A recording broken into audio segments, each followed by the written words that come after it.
वो एक गीत है ना, आज के इस इंसान को ये क्या हो गया, इसका पुराना प्यार कहाँ पर खो गया। तो गीत की पहली लाइन ही अगर हम विचार करें तो समझ में आता है कि आज के इंसान को क्या हो गया। पुराना प्यार मतलब सतयुग में जो प्यार था, जो निर्विकारी प्यार था, अभी तो लोग विकार को प्यार समझते हैं, है ना भाई। प्यार वास्तव में स्वतंत्र होता है। प्यार में कोई बंधन नहीं होता।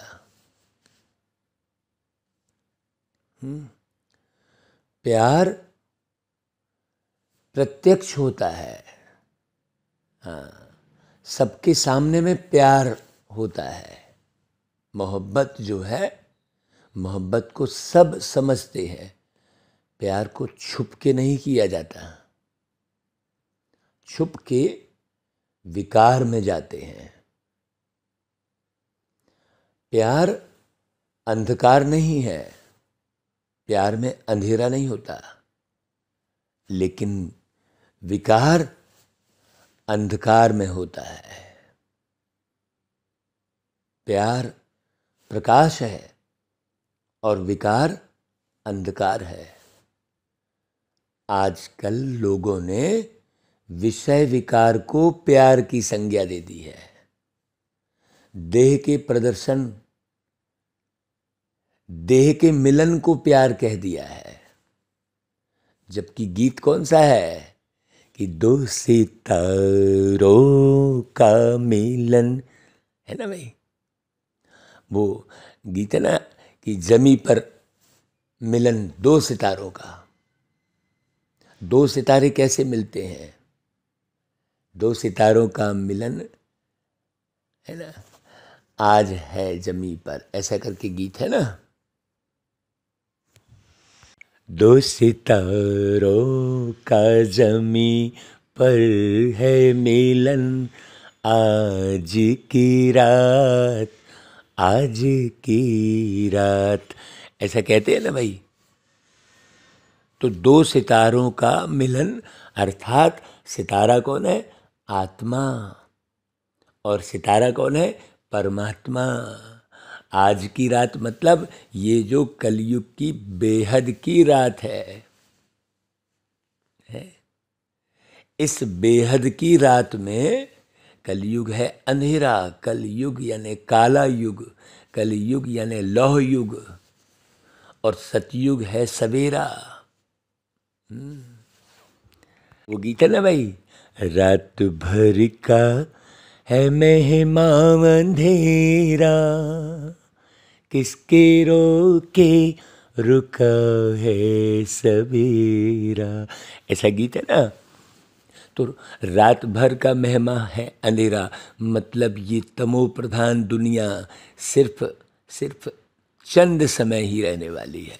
किसके रोके रुका है सवेरा, माने सतयुगी सवेरा किसी के रोके रुक नहीं सकता, चाहे कोई कितना भी अत्याचार कर ले, अच्छे कार्यों में रुकावट पैदा कर ले, लेकिन सतयुग को आने से कोई नहीं रोक सकता। क्योंकि सत्य पिता परमात्मा जो सितारे हैं और हम आत्मा जो सितारे हैं, उनका मिलन अब हो चुका है। उसको लोगों ने राधा और कृष्ण लिखकर पूरा ज्ञान ही मुझा दिया है। तो बाबा आकर एक एक बात क्लियर करते हैं, है ना भाई। शांति कैसे स्थापित होगी? जब सत्य होगा। बिना सत्य के शांति हो ही नहीं सकती। सत्य है शांति और झूठ है अशांति। ईमानदारी है शांति और बेईमानी है अशांति। बहुत अच्छी रीति समझना भाई। पवित्रता है शांति और अपवित्रता है अशांति। आत्मीय प्यार है शांति और दैहिक प्यार है अशांति। बहुत अच्छी रीति समझना। आध्यात्मिक प्यार है शांति और भौतिक प्यार है अशांति। है ना भाई। अभी तो लोग एक दूसरे को भौतिक साधनों से ही तौलते हैं और प्यार में भौतिक साधन ही देते लेते हैं। तो अब क्या होता है कि भौतिक साधनों के माध्यम से अशांति ही पैदा होती है। अरे इसने कम दिया, उसने ज़्यादा दिया, ये सब चक्कर पड़ता है। तो बाबा कहते हैं कि मीठे बच्चे, क्या बोलते बाबा, तुम पीस स्थापन करने के निमित्त हो। माने शांति की स्थापना करना, उसके हम निमित्त हैं। मतलब हमें ईमानदारी से, सत्यता से, पवित्रता से रहना चाहिए, है ना। इसलिए बाबा कहते हैं कि बहुत बहुत पीस में रहना है, मतलब शांति में रहना है। शांति में रहना मतलब ईमानदारी से जीवन जीना है, सत्यता पर जीवन जीना है। सत्यता क्या है? आत्मा सत्य। और झूठ क्या है? शरीर जो साथ छोड़ दे वो झूठा। और हम हमेशा आत्म रूप में स्थित रहें, देह के भान से मुक्त रहें, क्योंकि देह का भान है झूठा, भौतिक साधनों का भान है झूठा। अब कार और बंगला और पद और पोस्ट इसके ही अभिमान में रहते हैं, तो वो हो गया झूठा। तो अब बुद्धि में क्या रहे बार बार कि हम प्यारे पिता परमात्मा के एडॉप्टेड बच्चे। बाबा ने गोद में लिया, हमको एडॉप्ट किया बाबा ने आकर। एडॉप्टेड बच्चे क्या हो गए? हम आपस में भाई बहन है ना भाई। ऐसे ज्ञान को अच्छी रीति बुद्धि में धारण करके और हमें पूरा सरेंडर, माने पूरा बाबा पर समर्पित हो जाना है। भाई पूरा सरेंडर किसे कहेंगे? उनकी निशानी क्या होगी? ऐसे नहीं कि भाई किसी एक स्थान पर हम इकट्ठे रह रहे हैं तो सरेंडर कहलाएंगे। सरेंडर होते हैं बुद्धि से।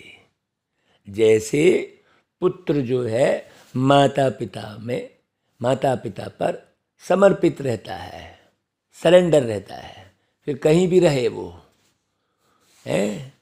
लेकिन उसकी बुद्धि में माता पिता जरूर रहते हैं। वो कितना भी बाहर घूमे, किससे भी मिले, जो भी सुख पाए, भौतिक सुख पाए, लोगों से मिलने जुलने का सुख पाए, लेकिन जो माता पिता का जो अंदर में सुख भरा रहता है, उससे बड़ा कोई होता नहीं। तो यहाँ पर कौन से माता पिता का सुख मिल रहा है भाई? किस माता पिता की बात है?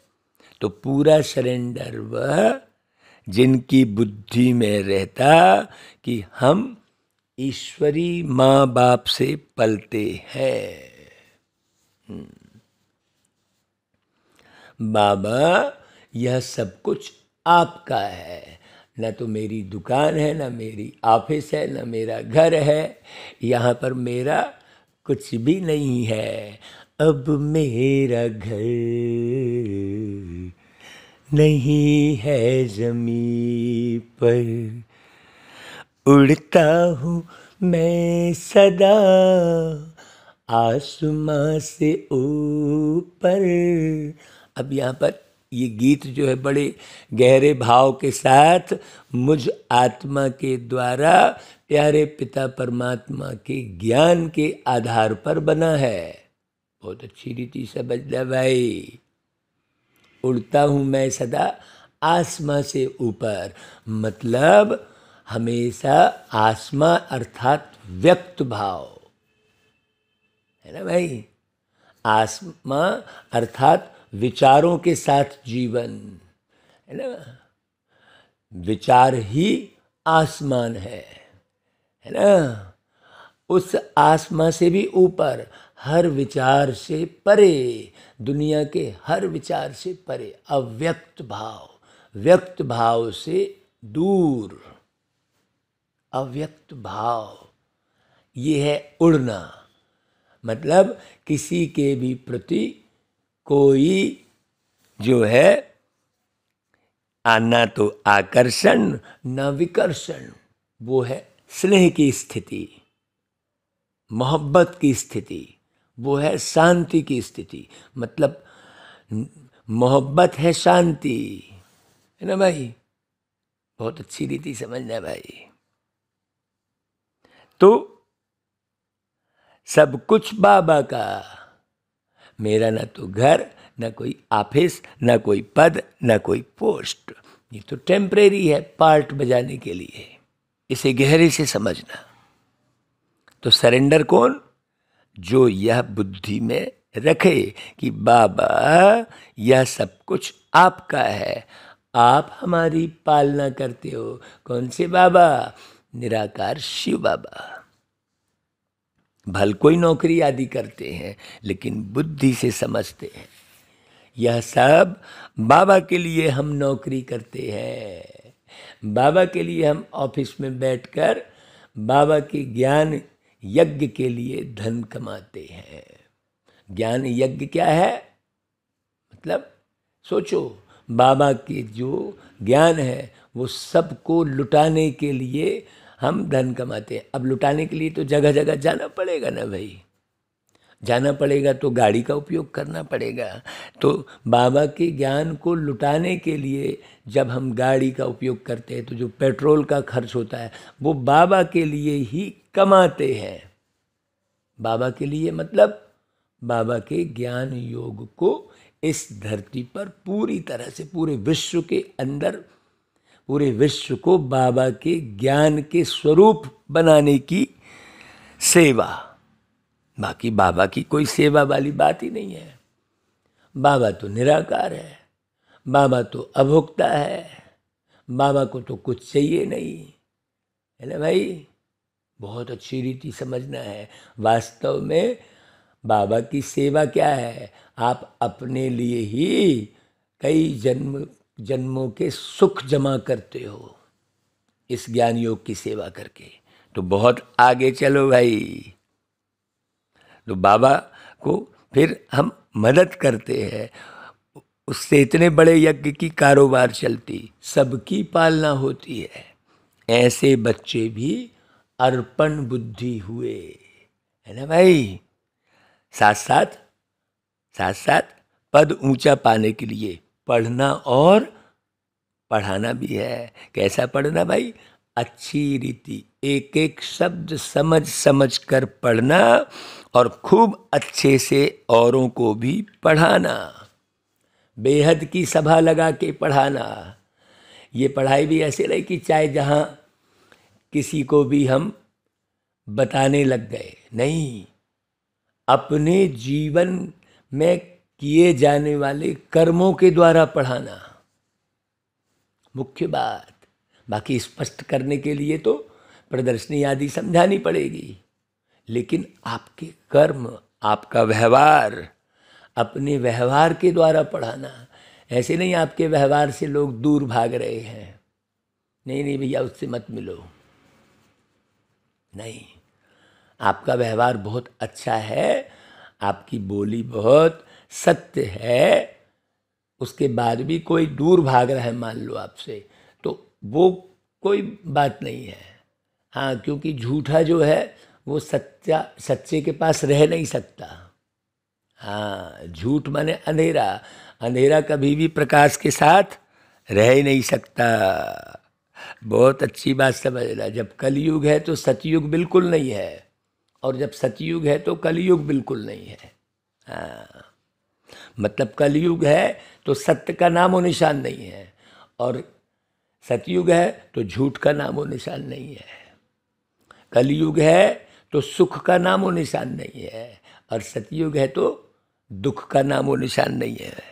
ये सब गहरे समझने की बातें हैं। तो शरीर निर्वाह अर्थ कर्म करते हुए बेहद के माता पिता को अच्छी रीति जानकर समझकर, है ना भाई, श्वासोश्वास याद करना है। जब बाबा की याद रहेगी तो बाबा के डायरेक्शन भी याद आते रहेंगे, है ना भाई। जैसे एक बच्चा है, लौकिक परिवार को छोड़ के बाहर गया है, तो वो अपने माता पिता को याद करता रहता है। तो माता पिता याद आते हैं तो उनके डायरेक्शन भी याद रहते हैं, उनकी पालना भी याद रहती है कि ऐसे ऐसे मेरे माता पिता मुझे खिलाते थे, पिलाते थे, मेरे से बातें करते थे, वो सब याद रहता है। तो प्यारे पिता परमात्मा धरती पर आकर साकार में ये प्यार लुटा रहे हैं। उन्हीं की ये प्यार भरी मुरली चल रही है भाई, है ना। हम तो क्या कर रहे हैं, बाबा की याद में रहकर और बाबा का प्यार लुटा रहे हैं। ज्ञान के सागर तो बाबा है भाई, है ना। ओम नमो शिवाय करके महिमा गाते हैं, गीत गाते हैं ना, ओम शांति। तो ये गीत तो क्या है, ये गीत तो है गायन। अब किसके लिए ओम नमो शिवाय बोल रही है तो पता ही नहीं है किसी को। वो शिव कौन और कहाँ किसी को मालूम नहीं है। तो वास्तव में महिमा किसकी है, महिमा तो सारी है ऊंचे ते ऊंचे परमात्मा की, जिसको हम सब बच्चे जानते हैं बहुत अच्छी रीति, और बच्चों द्वारा ही सारी दुनिया भी जानती है। हम भाग भाग के देखो, गला बैठ जा रहा है, गीत सुनाकर सेवा करवा रहे हैं बाबा। भागवत की कथा करवा के सेवा करवा रहे हैं बाबा। कितने मीठे बाबा, कैसे शक्ति भर रहे हैं। रात को 11 भी बज जा रहे, मान लो कभी सोने में 12 बज जा रहे, तो भी बाबा अमृत बेले शांति में उठा के मुरली चलवा रहे हैं। सोचो, अमृत बेले मुरली सुनना सर्वश्रेष्ठ है। 4 बजे उठकर जरूर मुरली सुन लो अच्छे से। सब लोग मान लो घर में सो रहे हैं और आप आवाज़ नहीं कर सकते, तो अभी हेडफोन की वो कान में जो लगाते हैं ना भाई साउंड, उसकी व्यवस्था है। आप उसको लगा के धीरे धीरे बड़े आराम से बाबा की मुरली को सुनो, अच्छे से समझो, है ना भाई। तो जानते हैं हम, हैं, सारी दुनिया भी जानती है कि माता पिता तो अलग ही हैं। बाकी ये माता पिता तो कुछ समय के लिए रहते हैं, छोड़ के चले जाते हैं फिर। लेकिन अब तुम माता पिता के साथ कुटुंब में बैठे हो। श्री कृष्ण जी को तो माता पिता नहीं कहेंगे ना भाई, कह नहीं सकते। परमात्मा, परमात्मा का पहला अक्षर पा यानी पिता, और आखिरी अक्षर माँ यानी माता। सोचो, तो परमात्मा कौन, शिव परमात्माय नमः कहते हैं। तो शिव बाबा कब आते, अभी। कैसे पढ़ाते, ब्रह्मा के मानवी तन में। ब्रह्मा एक आत्मा है, उनके मानवी तन से पढ़ाते हैं, बस। बहुत अच्छी रीति जानने समझने की जरूरत है भाई। अब श्री कृष्ण जी के साथ भले राधे भी हो तो भी उनको माता पिता नहीं कहेंगे, हैं, क्योंकि वह तो प्रिंसेस है, साकार शरीर है उनका। है ना। यहाँ तो ब्रह्मा है ना भाई, ब्रह्मा आत्मा को ब्रह्मा कह रहे हैं, शरीर को थोड़ी ब्रह्मा कह रहे हैं। शरीर का नाम तो अलग है। हाँ, शरीर का नाम तो दादा लेखराज था भाई, है। तो ब्रह्मा किनको कह रहे हैं? आत्मा को। और शिव बाबा किनको कह रहे हैं? परमात्मा को। तो एक आत्मा पूरे जगत की पालना करती है, तो इसलिए ब्रह्मा कहते हैं, माने पूरे ब्रह्मांड की माँ। और शिव अर्थात पूरे ब्रह्मांड के, ब्रह्मांड मतलब ब्रह्मांड में रहने वाले हम मनुष्य आत्मा, है ना भाई। बहुत अच्छी रीति समझना भाई, शास्त्रों में यह भूल है। अब ये बेहद का बाप तुमको सभी शास्त्रों का सार बताते हैं। हम भागवत कथा भी सुनाने जा रहे हैं तो कोई कथा थोड़ी विस्तार में कुछ जाते हैं, कथा के विस्तार में थोड़ी जाते हैं। कथा का सार जो है, जो बाबा का ज्ञान है, वो कथा का सार है। बताते हैं कि कथा यानी कल जो था, कल क्या था भाई? कल जो था पहले सतयुग था, और कल जो आने वाला है वही सत्य कथा है। बहुत अच्छी रीति समझना भाई, बार बार समझने पर अटेंशन देना। बाबा कहते हैं भले इस समय सिर्फ तुम बच्चे सम्मुख बैठे हो, कोई बच्चे भले दूर हैं, परंतु वह भी सुन रहे हैं। अब विदेशों से भी फोन आते हैं हमारे पास, वो भी मुरली सुन रहे होते हैं, बताते हैं कि भाई हम सुने आपकी मुरली।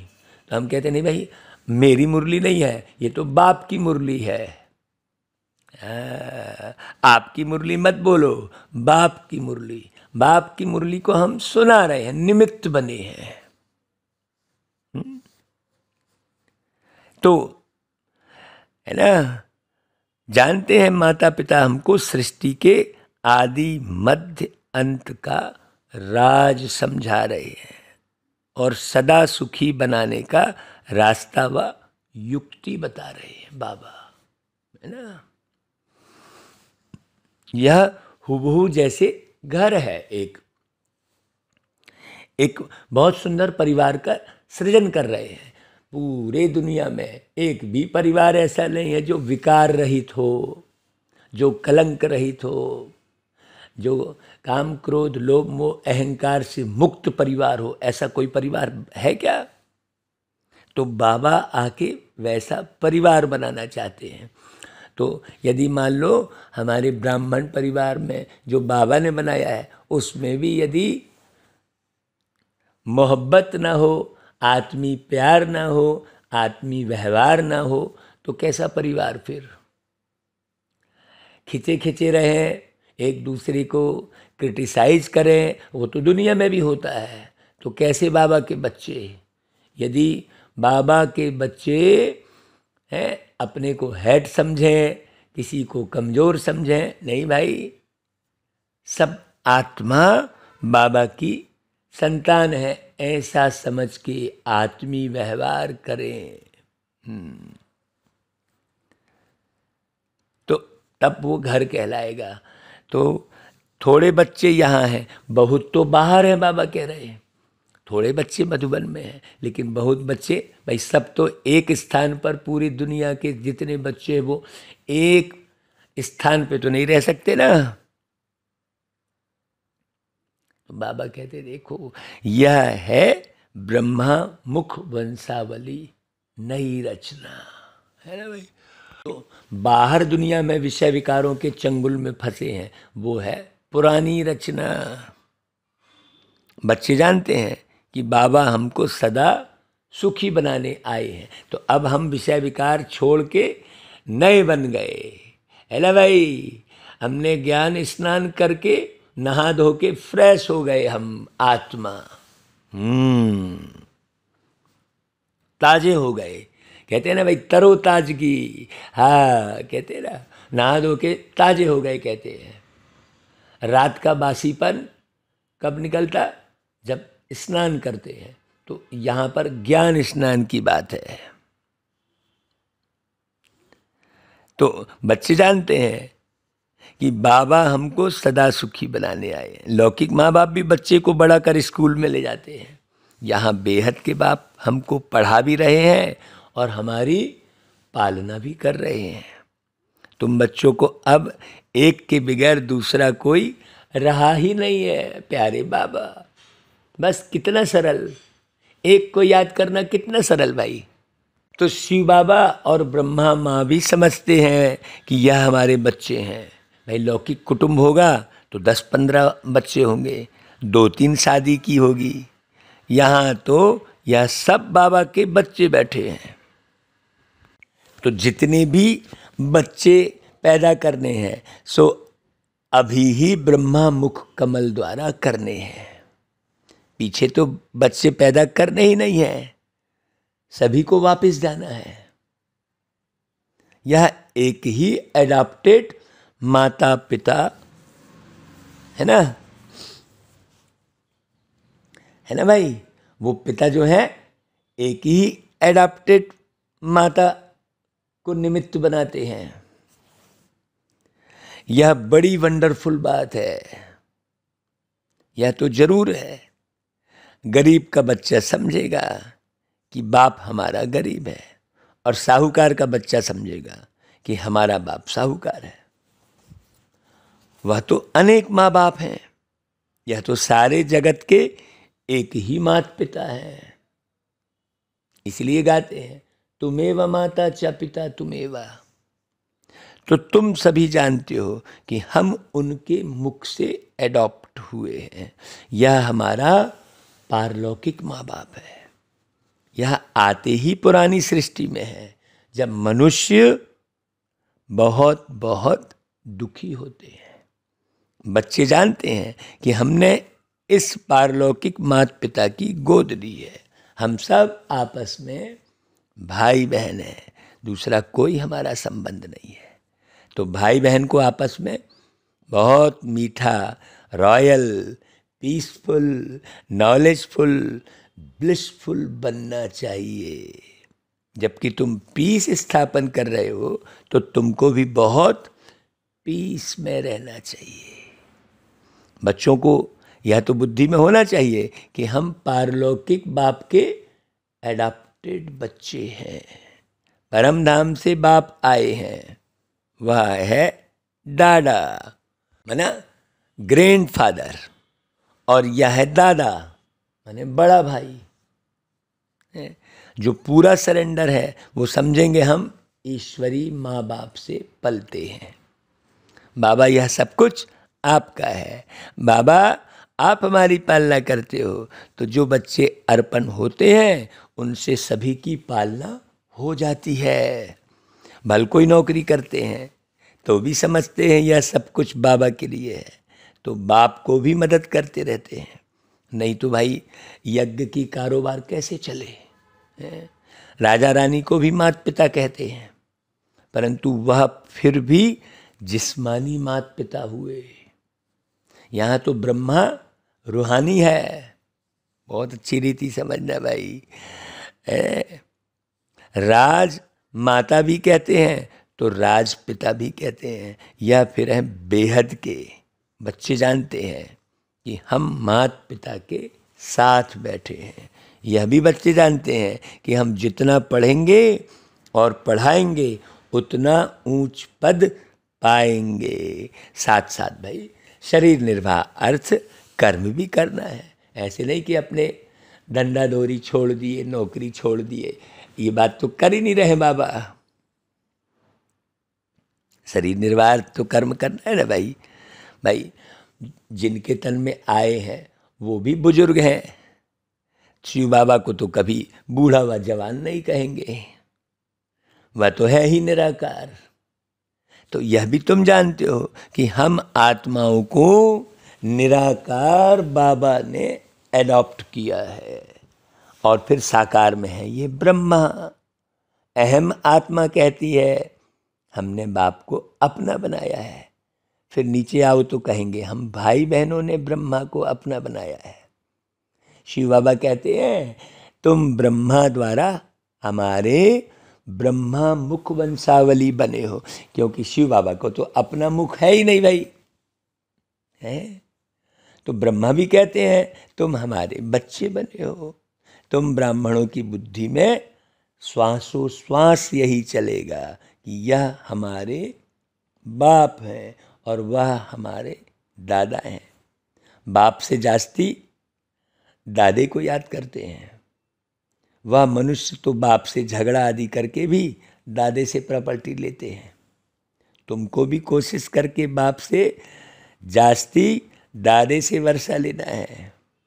बाबा जब पूछते हैं तो सभी कहते हैं हम नारायण को वरेंगे।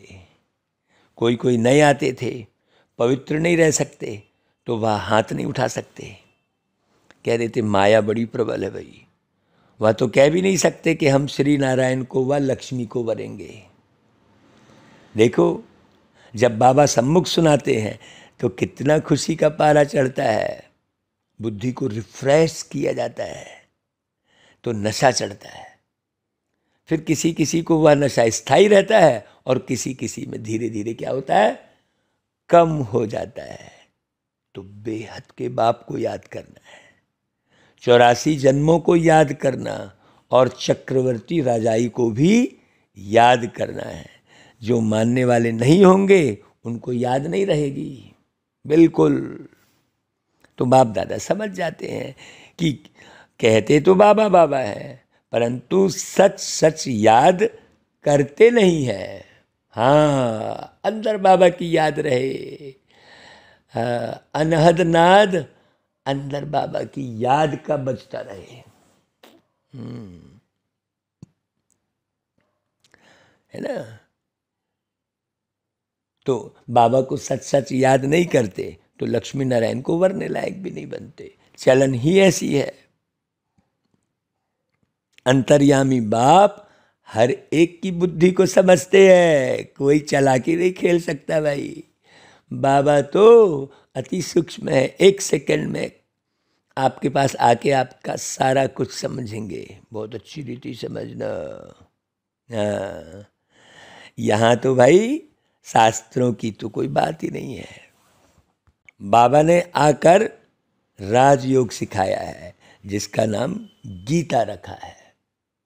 बाकी तो छोटे मोटे धर्मों वाले सब अपना अपना शास्त्र बना लेते हैं, फिर वह पढ़ते रहते हैं। बाबा तो शास्त्र पढ़े ही नहीं है भाई। कहते हैं बच्चे मैं तुमको स्वर्ग की राह बताने आया हूँ। बाबा इन शास्त्रों को क्यों पढ़ेंगे जो बच्चों ने रचे हैं। तो तुम जैसे अशरीरी आए थे वैसे ही तुमको अशरीरी वापस जाना है। तो देह सहित सब इन दुखों के कर्म बंधन को छोड़ देना है, क्योंकि देह भी दुख देती है। नहीं बीमारी होगी तो क्लास में आ नहीं सकेंगे, तो यह भी देह का बंधन हो गया ना भाई। इसमें बुद्धि बड़ी सालीम चाहिए। पहले तो निश्चय चाहिए कि बरोबर बाबा स्वर्ग रचते हैं। अभी तो है नर्क भाई। जब कोई मरता है तो कहते हैं ना स्वर्ग गया, तो जरूर नर्क में था ना। परंतु यह तुम अभी समझते हो। क्यों? क्योंकि तुम्हारी बुद्धि में स्वर्ग है।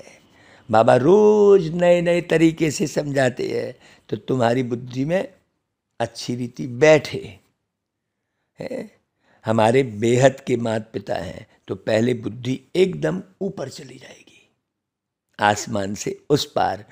ज्योति के देश में वो शांति धाम प्यारा है, जाना वहीं हम सबको इस जहां से न्यारा है। ऐसा कहते हैं ना भाई। हमने गीत बनाया था ये। आसमां के ऊपर बैठा हर पल का साथी है, नैया वो पार ले जाता एक ही माझी है।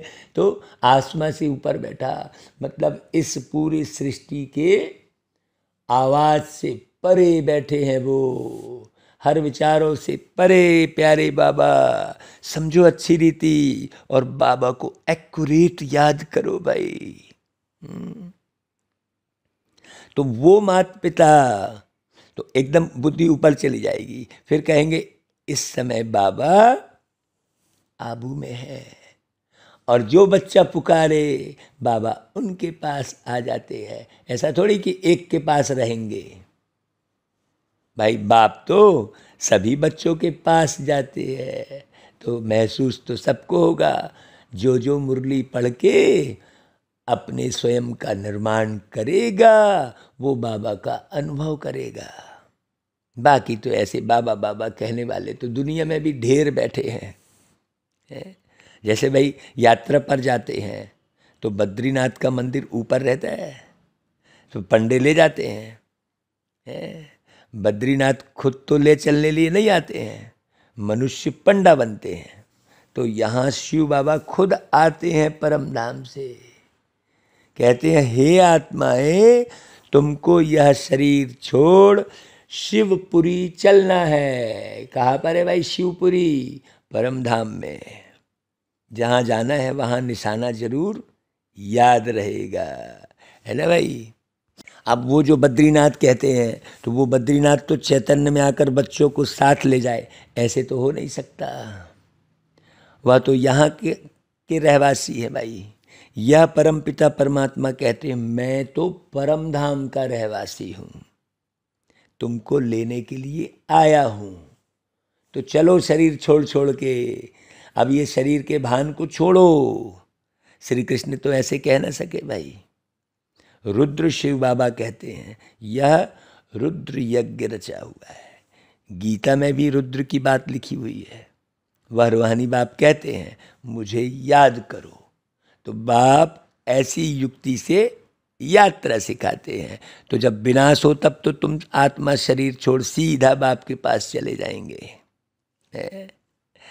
फिर तो शुद्ध आत्मा को शुद्ध शरीर चाहिए, सो तब होगा जब नई सृष्टि हो। अभी तो सभी आत्माएं मच्छरों सदृश वापस जाएंगी बाबा के साथ, इसलिए उनको खिवैया भी कहा जाता है। इस विषय सागर से उस पार ले जाते हैं भाई। श्री कृष्ण जी को खिवैया तो नहीं कह सकते हैं, बताओ भाई। कृष्ण जी की कथा में भी कहीं नहीं लिखा है कि वो सबको ले गए ऊपर परम धाम, ऐसा तो नहीं लिखा है। तो बाप ही इस दुख के संसार से सुख के संसार में ले जाते हैं। यही भारत विष्णुपुरी लक्ष्मी नारायण का राज्य था, और अब यही भारत रावणपुरी है। तो रावण का चित्र भी दिखाना चाहिए अच्छे से, चित्रों से बहुत काम लेना है। जैसे हम आत्मा हैं वैसे बाबा भी एक आत्मा है, सिर्फ हम पहले अज्ञानी थे और वे ज्ञान के सागर हैं। अज्ञानी उसको कहा जाता है जो रचता और रचना को नहीं जानते हैं। रचता द्वारा जो रचता और रचना को जानते हैं उनको ज्ञानी कहा जाता है। तो यह ज्ञान तुमको अभी यहाँ मिलता है, सतयुग में नहीं मिलेगा। वो लोग कहते हैं परमात्मा विश्व के मालिक है, मनुष्य उस मालिक को याद करते हैं, परंतु वास्तव में विश्व के अथवा सृष्टि के मालिक तो भाई साकार में लक्ष्मी नारायण बनते हैं। निराकार शिव बाबा तो विश्व के मालिक बनते नहीं। तो उन्होंने पूछना पड़े कि वह मालिक निराकार है या साकार। भाई निराकार तो साकार सृष्टि के मालिक हो न सके, वह है ब्रह्मांड के मालिक। वही आकर पतित दुनिया को पावन बनाते हैं, खुद पावन दुनिया का मालिक नहीं बनते। उनका मालिक तो लक्ष्मी नारायण बनते हैं, और बनाने वाले कौन है? बाबा। यह बड़ी गूढ़ी बातें हैं समझने की, हाँ अति सूक्ष्म बातें हैं ये। तो हम आत्मा भी जब ब्रह्म तत्व में रहती हैं तो ब्रह्मांड के मालिक हैं। जैसे राजा रानी कहेंगे हम भारत के मालिक हैं, तो प्रजा भी कहेगी हम मालिक हैं, वहाँ रहते तो है ना भाई। वैसे बाप ब्रह्मांड के मालिक, तो हम भी मालिक ठहरे। फिर बाबा आकर नई मनुष्य सृष्टि रचते हैं। कहते हैं मुझे इस पर राज्य नहीं करना है, मैं तो मनुष्य नहीं बनता हूँ ना, मैं तो यह शरीर भी लोन में लेता हूँ कुछ समय के लिए। तुमको सृष्टि का मालिक बनाने, राजा बनाने, राजाओं का राजा बनाने राजयोग सिखाता हूँ। तो तुम जितना पुरुषार्थ करेंगे उतना पद ऊंचा पाएंगे, इसमें कमी मत करो। भाई टीचर तो सभी को पढ़ाते हैं, अगर इम्तहान में बहुत पास होते हैं तो टीचर का भी शो होता है, फिर उनको गवर्नमेंट से लिफ्ट मिलती है। यह भी ऐसे है, जितना अच्छा पढ़ेंगे उतना अच्छा पद मिलेगा, माँ बाप भी खुश होंगे। इम्तहान में पास होते हैं तो मिठाई बांटते हैं, यहाँ तो तुम रोज मिठाई बांटते हो।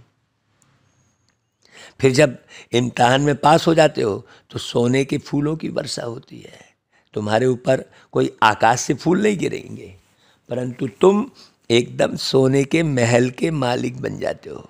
या तो कोई की महिमा करने के लिए सोने के फूल बनाकर उन पर डालते हैं। जैसे दरभंगा का राजा बहुत साहूकार था, उनका बच्चा विलायत गया तो फिर पार्टी दी, बहुत पैसा खर्च किया, उसने सोने के फूल बनाकर वर्षा की थी, उस पर बहुत खर्चा हो गया, बहुत नाम हुआ था। कहते थे देखो भारतवासी कैसे पैसे उड़ाते हैं, तुम तो खुद ही सोने के महलों में जाकर बैठेंगे, तो तुमको कितना नशा रहना चाहिए भाई। तो बाबा कहते हैं सिर्फ मेरे को और चक्र को याद करो तो तुम्हारा बेड़ा पार हो जाएगा। कितना सहज है। तुम बच्चे हो चैतन्य परवाने और बाबा है चैतन्य क्षमा। तुम कहते हो अभी हमारा राज्य स्थापन होना है, तो अब सच्चे सच्चे बाबा आए हुए हैं भक्ति का फल देने। बाबा ने खुद बतलाया है मैं कैसे आकर नए ब्राह्मणों की सृष्टि रचता हूँ, तो मुझे तो जरूर आना पड़े ना भाई। तुम बच्चे जानते हो हम ब्रह्मा कुमार और कुमारियाँ हैं, शिव बाबा के पोत्रे हैं। यह फैमिली है वंडरफुल, कोई नहीं समझ पाता जल्दी से कि यह एक परिवार है। कैसे देवी देवता धर्म का कलम लग रहा है, झाड़ में तो बिल्कुल क्लियर है, नीचे तुम बैठे हो। तुम बच्चे कितने सौभाग्यशाली हो। मोस्ट बिलवेड बाप बैठ समझाते हैं कि मैं आया हूँ तुम बच्चों को रावण की जंजीरों से छुड़ाने। रावण ने तुमको क्या किया है, रोगी बना दिया है। विषय विकार से सब रोगी बनते हैं ना भाई, कमज़ोर हो जाते हैं, गाल पिचक जाते हैं, आंखें धंस जाती हैं। आजकल की युवा देखो, हाँ सब कैसे बूढ़े जैसे दिख रहे होते हैं। तो अब बाप कहते हैं मुझे याद करो। भाई कृष्ण जी के जैसे तो कोई दिखता ही नहीं है आज, कहाँ दिखता। तो मुझे याद करो अर्थात शिव बाबा को याद करो, इससे तुम्हारी ज्योति जगेगी, फिर तुम उड़ने लायक बन जाएंगे। माया ने सबके पंख क्या किए हैं, तोड़ डाले हैं। अच्छा भाई, बाबा फिर याद प्यार देते मीठे मीठे, सिकी लदे बच्चों प्रति मात पिता बाप दादा का याद प्यार और गुड मॉर्निंग। रूहानी बाप की रूहानी बच्चों को नमस्ते, और हम रूहानी बच्चों की रूहानी मात पिता बाप दादा को याद प्यार गुड मॉर्निंग और नमस्ते। अच्छा भाई, धारणा के लिए सार, बुद्धि को सालिम बनाने के लिए देह में रहते देह के बंधन से न्यारा रहना है, अशरीरी बनने का अभ्यास करना है, बीमारी आदि के समय भी बाप की याद में रहना है। हाँ, बीमारी को याद नहीं करना है बार बार, बीमारी का इलाज कर दिए छुट्टी पाए बस, है ना भाई। कहीं भी कोई बीमारी हुई है दवा खाए भूल गए। दूसरी पॉइंट, पारलौकिक माता पिता के बच्चे बने हैं, इसलिए बहुत बहुत मीठा, रॉयल, पीसफुल, नॉलेजफुल और ब्लिसफुल रहना है। पीस में रह पीस स्थापन करनी है। अच्छा भाई, वरदान ले लो, रूहानियत के साथ रमणीकता में आने वाले मर्यादा पुरुषोत्तम भव। कई बच्चे हंसी मजाक बहुत करते हैं और उसे ही रमणीकता समझते हैं। वैसे रमणीकता का गुण अच्छा माना जाता है, लेकिन व्यक्ति, समय, संगठन, स्थान, वायुमंडल के प्रमाण रमणीकता अच्छी लगती है। यदि इन सब बातों में से एक बात भी ठीक नहीं तो रमणीकता भी व्यर्थ की लाइन में गिनी जाएगी और सर्टिफिकेट मिलेगा कि यह हंसाते बहुत अच्छा है लेकिन बोलते बहुत हैं। इसलिए हंसी मजाक अच्छा है। और कौन सा हंसी मजाक अच्छा है? हंसी मजाक अच्छा वह है जिसमें रूहानियत हो और हर आत्मा का उसमें फायदा हो, सीमा के अंदर बोल हो, तब कहेंगे मर्यादा पुरुषोत्तम। अच्छा भाई, स्लोगन, सदा स्वस्थ रहना है तो आत्मिक शक्ति को बढ़ाओ। हाँ, आत्मा जितनी शक्तिशाली होती जाएगी शरीर उतना ही स्वस्थ रहेगा। जितना आप बाबा की याद की मस्ती में मस्त रहेंगे उतना आप सदा स्वस्थ रहेंगे, और जितना आप बाबा की सेवा में व्यस्त रहेंगे उतना ही आप मस्त रहेंगे। अच्छा भाई, तो बाबा की सेवा में व्यस्त रहो, बाबा की याद में मस्त रहो और सदा स्व में स्थित होकर स्वस्थ रहो। अच्छा भाई, ओम शांति।